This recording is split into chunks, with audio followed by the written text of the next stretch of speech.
মিষ্টি আলু শাক যে এত মজার আগে জানা ছিল না। আমি যেভাবে রান্না করেছি আপনারা চাইলে এভাবে ট্রাই করতে পারেন।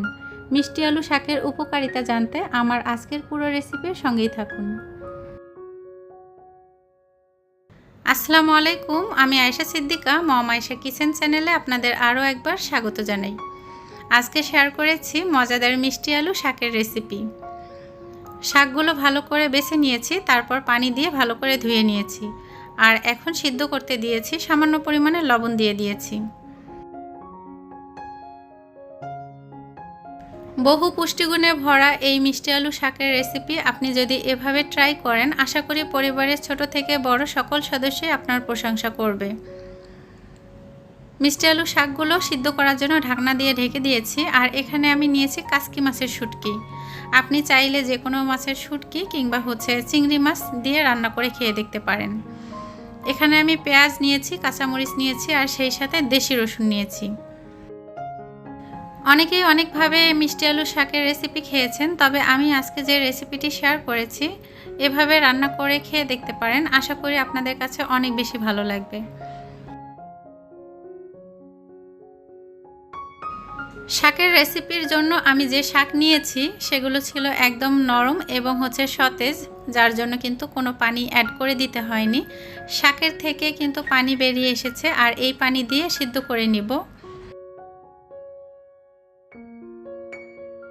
মিষ্টি আলু শাকের উপকারিতা সম্পর্কে যদি বলি, তাহলে প্রথমেই বলবো যে আমাদের দৃষ্টিশক্তি বাড়াতে অনেকটা সাহায্য করে, কারণ মিষ্টি আলু শাকে প্রচুর পরিমাণে ভিটামিন এ থাকে। আর সেই সাথে রোগ প্রতিরোধ ক্ষমতা বাড়াতে সাহায্য করে। পরিবারের ছোট সদস্য এবং বয়স্কদের মিষ্টি আলু শাকের রেসিপি দিতে পারেন।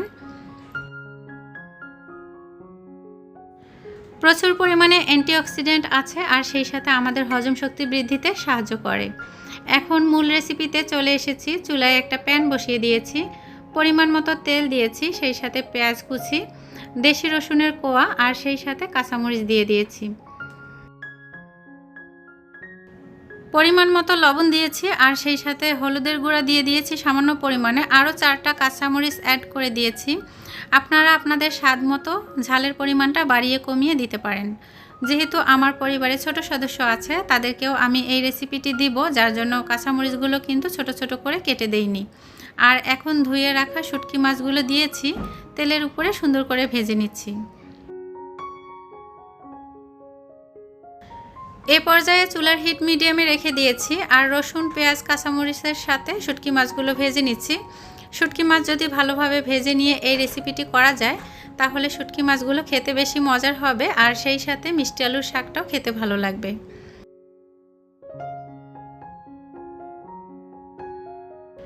মিডিয়াম সাইজের 2টা আলু কুচি করে কেটে নিয়েছি, আর ভালো করে ধুয়ে এখন তেলের উপরে হালকা করে ভেজে নিচ্ছি।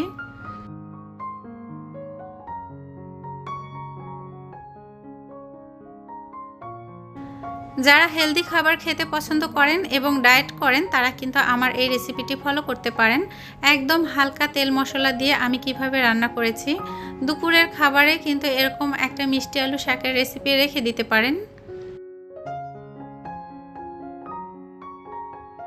আলুগুলো ভালো করে সিদ্ধ হওয়ার জন্য সামান্য পরিমাণে পানি দিয়ে দিয়েছি, আর সেই সাথে ধনিয়া আর জিরার গুঁড়া অ্যাড করে দিয়েছি।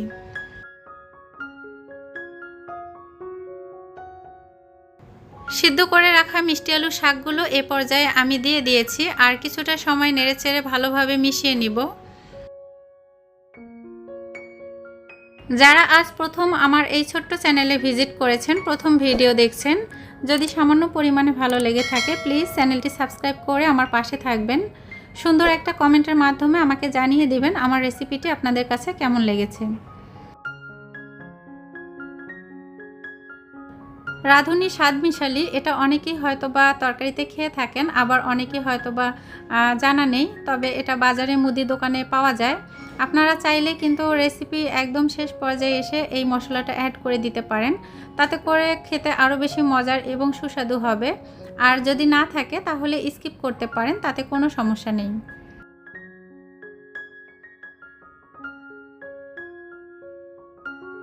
এ পর্যায়ে একদম কমপ্লিট হয়েছে মিষ্টি আলু শাকের রেসিপি। ছোট কাসকি মাছের শুটকি আর আলু দিয়ে মিষ্টি আলু শাকের রেসিপিটি আপনারা বানিয়ে খেয়ে দেখতে পারেন।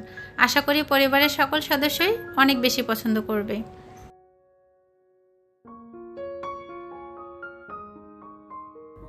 ধৈর্য সহকারে যারা আমার পুরো রেসিপির সঙ্গে ছিলেন তাদের জন্য মন থেকে অনেক ভালোবাসা, অনেক দোয়া রইল। যদি সামান্য পরিমাণে ভালো লেগে থাকে তাহলে লাইক কমেন্ট করে আমাকে উৎসাহিত করবেন নতুন আরেকটি রেসিপি তৈরি করার জন্য। আর যদি খুব বেশি ভালো লেগে থাকে তাহলে শেয়ার করতে পারেন ফ্রেন্ডস অ্যান্ড ফ্যামিলির সঙ্গে। আমি যেভাবে আজকের রেসিপিটি শেয়ার করেছি আশা করি আপনারাও এভাবে ট্রাই করে দেখতে পারেন। আজ এ পর্যন্তই, ভালো থাকবেন। আসসালামু আলাইকুম, আল্লাহ হাফেজ।